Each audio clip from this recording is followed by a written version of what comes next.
नमस्कार दोस्तों, welcome to this channel. आइए शुरू करते हैं आज का वीडियो।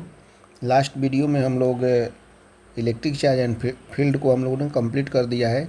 आज से हम लोग शुरू कर रहे हैं Gauss theorem and it's applications को, यानी कि गॉस थ्योरम यानी कि गॉस के प्रमेय को पढ़ेंगे और उसके कुछ एप्लीकेशंस है यानी कि अनुप्रयोग है, उसको हम लोग पढ़ेंगे। लेकिन उसके पहले, क्योंकि गॉस थ्योरम को पढ़ने के पहले कुछ बेसिक कॉन्सेप्ट को जानना जरूरी है, जिसके बेसिस पर हम लोग अध्ययन करने के बाद हम लोग गॉस थ्योरम का अध्ययन करेंगे। सबसे पहले यहाँ पे जैसे हम लोग को वैद्युत फ्लक्स किसे कहते हैं, इसे हम लोग पढ़ना है। इसको हम लोग डिनोट करते हैं फाई ई से डिनोट करते हैं, ठीक है। कहते कि इसको इस पहले देख लेते हैं। मान लीजिए कि यहाँ पे कोई एक इलेक्ट्रिक फील्ड है जिसके बीच में मान लीजिए कि यहाँ पे पॉजिटिव चार्ज उत्पन्न हुआ है। तो पॉजिटिव चार्ज होने के कारण यहाँ से कोई भी विद्युत बल रेखाएं केंद्र से बाहर की तरफ जाएगी। जैसे मान लीजिए कि इस तरह से यहाँ से केंद्र से बाहर की तरफ विद्युत बल रेखाएं जाएगी। फिर उसके मान लीजिए कि यहाँ से ऐसे जाएगी।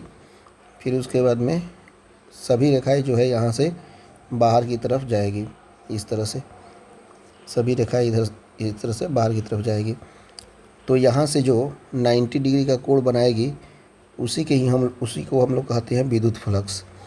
जैसे यहाँ से मान लीजिए कि ये 90 डिग्री का कोण बना रहा है, यहाँ पे मान लीजिए कि ये 90 डिग्री का कोण बना रहा है।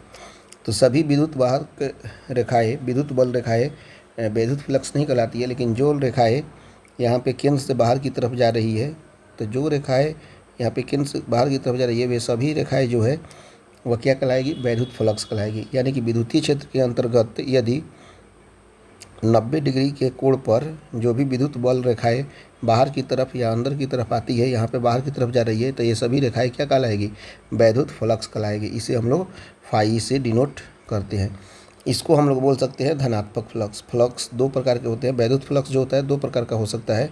एक हो सकता है धनात्मक फ्लक्स, इसे हम लोग बोलेंगे धनात्मक फ्लक्स, क्योंकि ये निगेटिव चार्ज होने के कारण विद्युत फ्लक्स केंद्र से बाहर की तरफ जा रही है, धनात्मक फ्लक्स इसको बोलेंगे। और एक दूसरा हो सकता है आपका क्या, ऋणात्मक फ्लक्स। तो ऋणात्मक फ्लक्स को हम लोग यहाँ पे देख लेते हैं। जैसे मान लीजिए कि ये एक तरह से विद्युतीय क्षेत्र बना, यहाँ पे इसके केंद्र में जो है निगेटिव चार्ज है। तो निगेटिव चार्ज होने के कारण क्या होगा कि यहाँ से बाहर से अंदर की तरफ कोई भी विद्युत बल रेखाएँ यहाँ पे प्रवेश करेगी। बाहर से अंदर की तरफ जो है विद्युत बल रेखाएँ प्रवेश करेगी इस तरह से। और यहाँ पे जो है अगर ये 90 डिग्री का कोण, मान लीजिए ये 90 डिग्री का कोण बन रहा है, यहाँ पे 90 डिग्री का कोण बन रहा है, यहाँ पे मान लीजिए कि ये 90 डिग्री का कोण बन रहा है, तो ये सभी रेखाएं जो 90 डिग्री का कोण बनाते हुए विद्युतीय क्षेत्र के अंतर्गत जो 90 डिग्री के एंगल पे विद्युत बल रेखाएं जो प्रवेश कर रही है वे सभी क्या कहलाएगी, वैद्युत फ्लक्स कराएगी। इसे भी हम लोग फाई से ही नोट करेंगे और इसको हम लोग ऋणात्मक फ्लक्स कहेंगे। क्या कहेंगे, ऋणात्मक फ्लक्स। तो इस तरह से हम लोगों ने देख लिया ऋणात्मक फ्लक्स और धनात्मक फ्लक्स। उसके बाद में कॉन्सेप्ट को समझ लेते हैं कि यहाँ पे मान लीजिए कि ये कोई भी एक मान लीजिए कि सरफेस है, मान लीजिए कि डीएस सरफेस यहाँ पे दिया हुआ है, ठीक है कि नहीं। इसको मान लेते हैं कि ये कौन सा सरफेस है, डीएस सरफेस है। डीएस सरफेस पे हो क्या रहा है कि यहाँ पे लंबवत एक रेखा लिया हुआ है, लंबवत एन से, यानी कि नॉर्मल मान लेते हैं। और यहाँ से एक विद्युत क्षेत्र डेवलप हुआ है, ई डेवलप हो गया है। तो यहाँ से अब हम निकालेंगे कि आपका यहाँ पे फाई यानी कि फ्लक्स कितना होगा। तो फाई निकालने के लिए सबसे पहले हम लोग क्या कर सकते हैं कि लंबवत को हम लोग करते हैं और यहाँ पे थीटा डिग्री के एंगल पे स्थित है। तो यहाँ पे दो कंपोनेंट बन रहा है, ये तो एक हॉरिजॉन्टल बन रहा है और एक वर्टिकल बन रहा है। तो हॉरिजॉन्टल कंपोनेंट को करेंगे तो यहाँ पे ई थीटा है, तो ये 90 माइनस थीटा हो जाएगा। तो 90 माइनस थीटा साइन थीटा हो जाएगा, तो ये हो जाएगा ई साइन थीटा। और यहाँ पे ए कॉस कंपोनेंट हो जाएगा आपका ई कॉस थीटा, यानी कि थीटा से जो संलग्न रहता है वो ई कॉस थीटा हो जाता है। और ये तो 90 माइनस थीटा होगा, तो निश्चित रूप से E 90 minus E cos 90 minus theta equal to sine theta हो जाएगा। तो हम लोग जानते हैं यहाँ से फाई ई इजिकल टू हो जाएगा E dot d s into cos theta. यानी कि चूँकि हम लोग जानते हैं कि A dot B equal to कितना होता है, ए बी कॉस थीटा होता है। इस तरह से ए बी कॉस थीटा आप जानते हैं, तो यहाँ पे उसी के हिसाब से लिख सकते हैं phi E equal to E dot d s. E dot d s हमारा ये एक तरह से फॉर्मूला हो गया। इसका यदि हम चाहें तो विद्युत फ्लक्स जिसको फाई से नोट करते हैं, इसका यूनिट निकाल सकते हैं। इसका यूनिट हो जाएगा आपका, ई का यूनिट होता है न्यूटन पर कूलम्ब, ठीक, और डी एस माने एरिया है, तो इसका हो जाएगा मीटर स्क्वायर, यानी कि इसका यूनिट हो जाएगा न्यूटन पर कूलम्ब मीटर स्क्वायर। और ई का यूनिट न्यूटन पर, ई इजिकल टू क्या होता है एफ बाई क्यू, एफ का न्यूटन और क्यू का हो जाता है कूलम्ब, इसलिए न्यूटन पर कूलम्ब आपका विद्युत क्षेत्र की तीव्रता का यूनिट होता है। इस तरह से हमने यहाँ पे यूनिट निकाल लिया। अब आगे के कॉन्सेप्ट को हम लोग देखते हैं। इसका यूनिट आपका न्यूटन पर कूलम्ब पर मीटर स्क्वायर भी होता है फाई का, और इसके अलावा इसका यूनिट वोल्ट मीटर भी होता है। ये दोनों हम लोग याद रखेंगे, क्योंकि कभी कभी वोल्ट मीटर भी पूछ लेता है या कभी न्यूटन पर कूलम्ब पर मीटर स्क्वायर भी पूछ लेता है। तो अब नेक्स्ट देखते हैं। अब यहाँ पे हम कुछ नोटेबल पॉइंट को देख लेते हैं, नोट करके लिखिएगा आप लोग। सबसे पहला मान लीजिए कि एक सरफेस को हम लोग कंसीडर करते हैं। ये सरफेस यहाँ पे दिया हुआ है मान लीजिए, और इस सरफेस पे एक पॉइंट है, मान लीजिए कि ये नॉर्मल है, एन से डिनोट करते हैं, मान लीजिए कि ये नॉर्मल हो गया। उसके बाद में यहाँ पे विद्युत क्षेत्र की तीव्रता जो है इसके पैरेलल में है, यानी कि ई से डिनोट इसको कर देते हैं। और ये जो सरफेस का जो एरिया है वो कितना है, डी एस है। तो यहाँ पे ये जो विद्युत क्षेत्र की तीव्रता है ये इस लंब के क्या है, पैरेलल है, लंब के समानांतर है, यानी कि लंब के पैरेलल है। तो इन दोनों के बीच में जो थीटा हो जाएगा, एंगल हो जाएगा, वो कितना हो जाएगा, 0 डिग्री हो जाएगा। और यहाँ पे कॉन्सेप्ट लिख देंगे कि जब ई मतलब क्या, विद्युत क्षेत्र की तीव्रता लंब के समानांतर हो, लंब के समानांतर हो, लंब के समानांतर हो, या इसको बोल सकते हैं पृष्ठ के लंबवत हो। यदि इसको हम आगे की तरफ बढ़ाते हैं,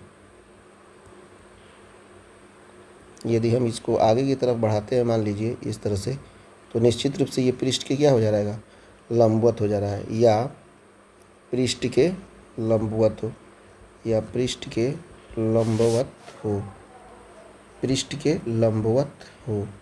दो कंडीशन है, या ई यानी कि विद्युत क्षेत्र की तीव्रता लंब के समानांतर हो, लंब के समानांतर जो दिख रहा है, या पृष्ठ के लंबवत हो, ये पृष्ठ के लंबवत है। दोनों कंडीशन में तो हम लोग हमेशा याद रखेंगे थीटा का मान कितना लेंगे हम लोग, थीटा का मान हम यहाँ पे लेंगे 0 डिग्री लेंगे।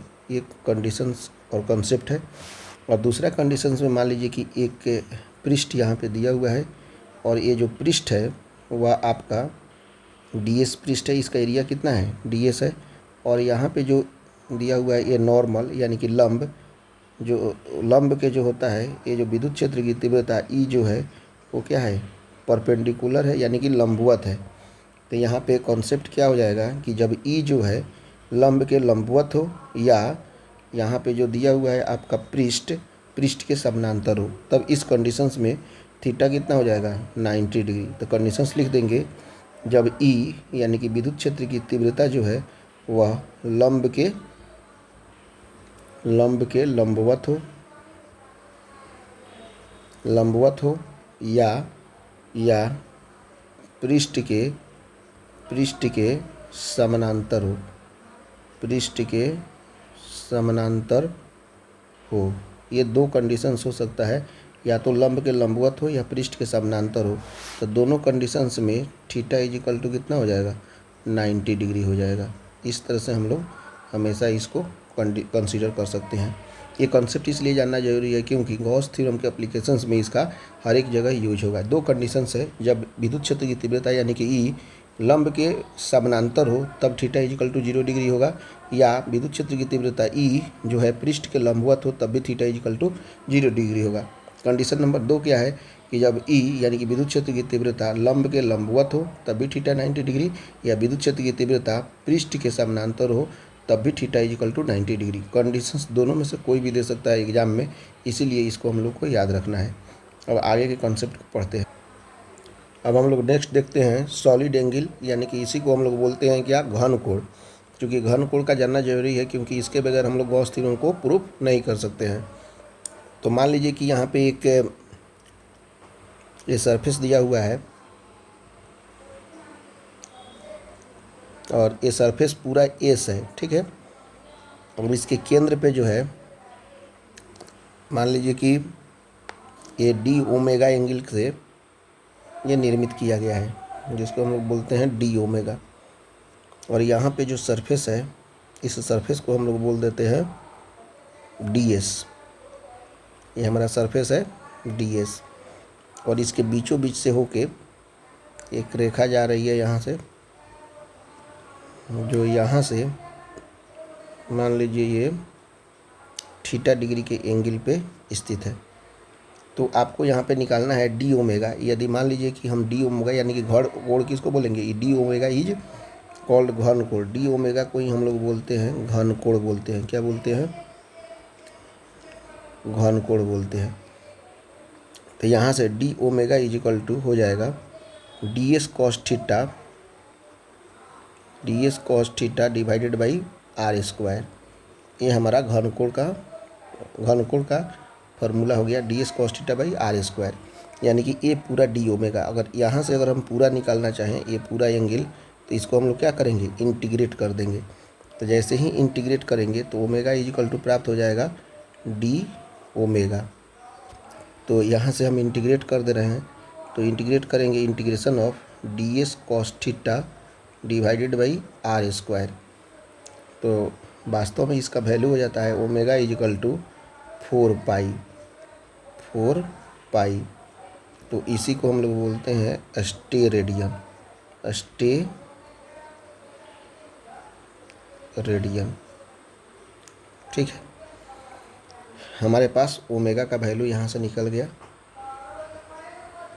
अब हम लोग नेक्स्ट इसके बाद में हम लोग देखते हैं कि गॉस प्रमेय को क्या कहते हैं। गॉस थ्योरम यानी कि इसको हम लोग बोलते हैं गॉस का प्रमेय। तो इसको हम लोग स्टेटमेंट पहले समझ लेते हैं कि स्टेटमेंट क्या कहता है। देखिए, गॉस थ्योरम जो होता है वह कभी भी किसी न किसी बंद पृष्ठ के लिए ही काम करता है।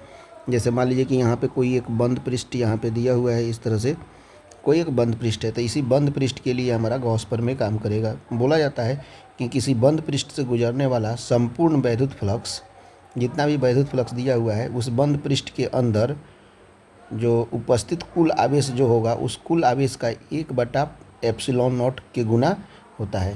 कहने का मतलब है कि जो फाई ई जो होगा, यानी कि विद्युत फ्लक्स टोटल किसी भी बंद पृष्ठ से गुजरने वाला संपूर्ण विद्युत फ्लक्स, यानी कि फाई ई, उस बंद पृष्ठ में के अंदर निर्वात में उपस्थित कुल आवेश, यहाँ पे कुल आवेश जो होगा यानी क्यू का कितना गुना होगा, 1/ε0।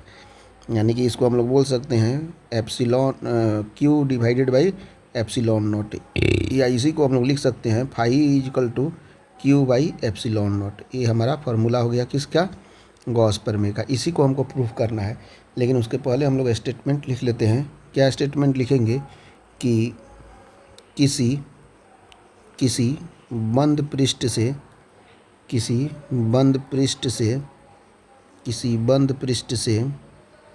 गुजरने वाला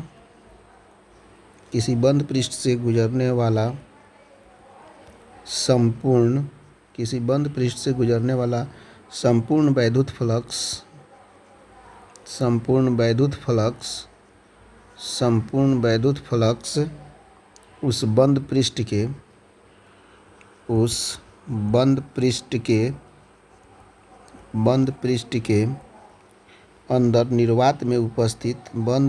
के अंदर निर्वात में उपस्थित कुल आवेश का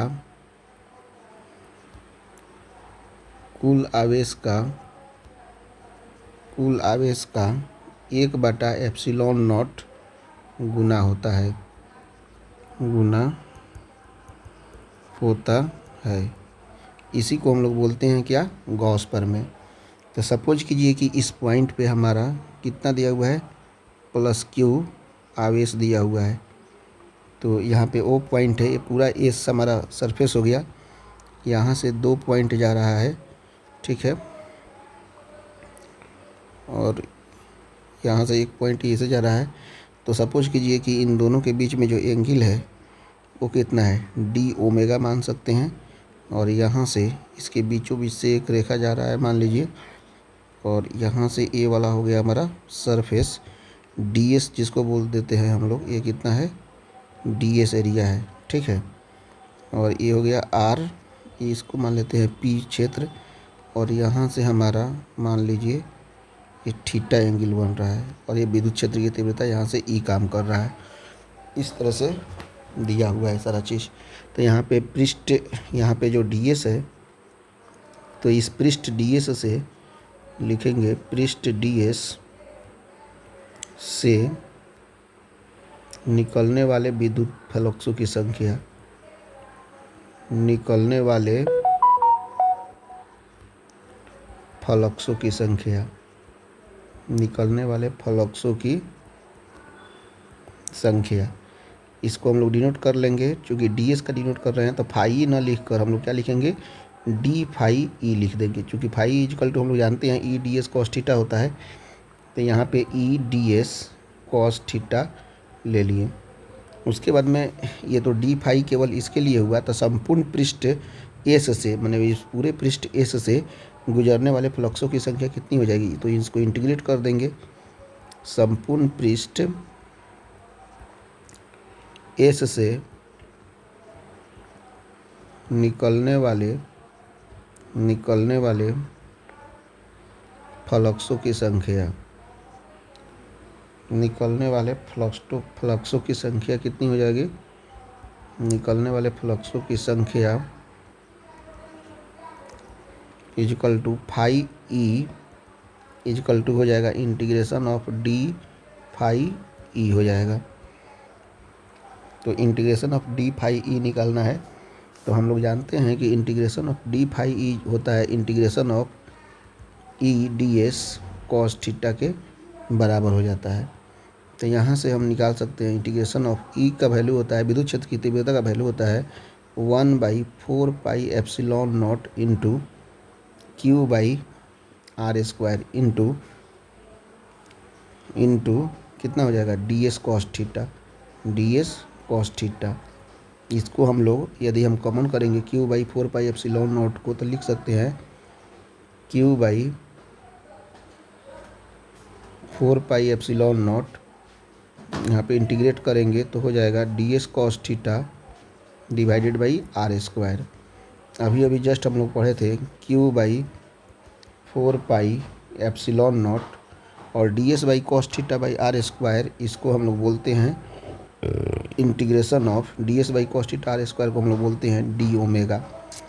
और इंटीग्रेशन ऑफ डी ओमेगा का वैल्यू होता है q by 4 pi epsilon naught, d omega का वैल्यू होता है, यहाँ पे इंटीग्रेशन ऑफ डी ओमेगा का वैल्यू होता है 4 पाई, यहाँ से 4 से 4 कट जाएगा, पाई से पाई कट जाएगा, तो यहाँ पे हो जाएगा phi E is equal to Q by epsilon naught, जिसे हम लोग को प्रूफ करना था और हमने प्रूफ कर दिया, प्रूव्ड।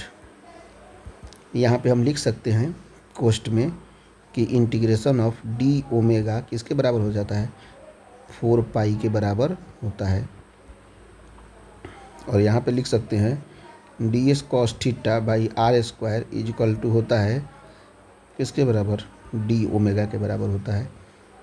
क्योंकि ऑलरेडी हम लोग घन कोण में पढ़े हैं इसको, तो हमने इस तरह से गॉस प्रमेय को प्रूफ कर लिया। इसके बाद में हम लोग गॉस प्रमेय के एक स्पेशल केस को पढ़ेंगे आगे। अब यहाँ पे स्पेशल केस देख लेते हैं गॉस थ्योरम का। ये कुछ नहीं है, मतलब ये है कि अभी तक हम लोग जो गॉस थ्योरम को देखे हैं उसमें जो आवेश जो है वह पृष्ठ के अंदर था। यदि मान लीजिए कि यदि आवेश पृष्ठ के बाहर हो तो क्या होगा, तो इसमें होता है कि यदि आवेश पृष्ठ के बाहर हो, यदि आवेश पृष्ठ से बाहर हो तो संपूर्ण फ्लक्सों की संख्या संपूर्ण फ्लक्सों की संख्या कितनी हो जाएगी, इक्वल टू शून्य होगी, शून्य होगी। संपूर्ण फ्लक्सों की संख्या कितनी हो जाएगी, शून्य हो जाएगी। तो इसको हम लोग पहले देख लेते हैं। मान लीजिए कि ये कोई एक आपका विद्युतीय क्षेत्र है, इसमें जो आवेश जो है वो बाहर की तरफ है, ठीक है। मान लीजिए कि क्यू आवेश जो है वो बाहर की तरफ है। तो यहाँ से मान लीजिए कि एक पॉइंट टी हो गया और एक विद्युत बल रेखा ए बन रहा है। तो और ये जो है ये एंगल है डी ओमेगा। तो S1 से एंट्री कर रहा है और S1 से S2 से बाहर कर रहा है। कहने का मतलब है कि जब एंट्री करता है, मान लीजिए कि बाहर से भीतर की तरफ जब कोई भी विद्युत बल रेखा आता है तो वहाँ पे निगेटिव होता है। जब अंदर से बाहर की तरफ जाता है तो वहाँ पे क्या होता है, पॉजिटिव होता है। तो S1 पे बाहर से भीतर की तरफ जा रहा है तो यहाँ पे जो होगा वह निगेटिव होगा, और S2 पे यानी कि अंदर से बाहर की तरफ जा रहा है तो यहाँ पे क्या होगा, पॉजिटिव होगा। तो इसको हम लोग लिख सकते हैं। पहला केस में जो दिया हुआ है वो है पृष्ठ S1 पर प्रवेश करने वाले फ्लक्सों की संख्या, S1 पर प्रवेश करने वाले फ्लक्सों की संख्या, प्रवेश करने वाले फ्लक्सों की संख्या, S1 पर प्रवेश करने वाले फ्लक्सों की संख्या, फ्लक्सों की संख्या इजकल टू हो जाएगा φE1 equal to minus q by कितना हो जाएगा, epsilon naught. φE1 equal to Q by minus q by epsilon naught. और दूसरा नंबर में हो जाएगा पृष्ठ S2 पर पृष्ठ S2 से बाहर, पृष्ठ S2 से बाहर निकलने वाले फ्लक्सों की संख्या, निकलने वाले फ्लक्सों की संख्या, निकलने वाले फ्लक्सों की संख्या, निकलने वाले फ्लक्सों की संख्या equal to φE2 equal to हो जाएगा क्यू बाई एप्सिलॉन नॉट, ठीक है। तब उसके बाद में मान लीजिए कि φE1 इजकल टू हो गया minus q by epsilon not, φE2 हो जाएगा क्यू बाई एप्सिलॉन नॉट। इसीलिए संपूर्ण फ्लक्सों की संख्या हो जाएगा, संपूर्ण फ्लक्सों की संख्या, संपूर्ण फ्लक्सों की संख्या, फ्लक्सों की संख्या इजकल टू हो जाएगा φE equal to φE1 plus φE2 equal to, यहाँ पे φE1 इजकल टू हो जाएगा minus q by epsilon naught plus φE2 equal to हो जाएगा क्यू बाई एप्सिलॉन नॉट। दोनों को काट देंगे तो यानी कि φE का वैल्यू कितना हो जाएगा, 0, जो कि प्रूव्ड हो गया। यानी कि φE इजकल टू 0, ये हमारा प्रूव्ड, ये हमारा स्पेशल केस है। वीडियो देखने के लिए थैंक यू वेरी मच।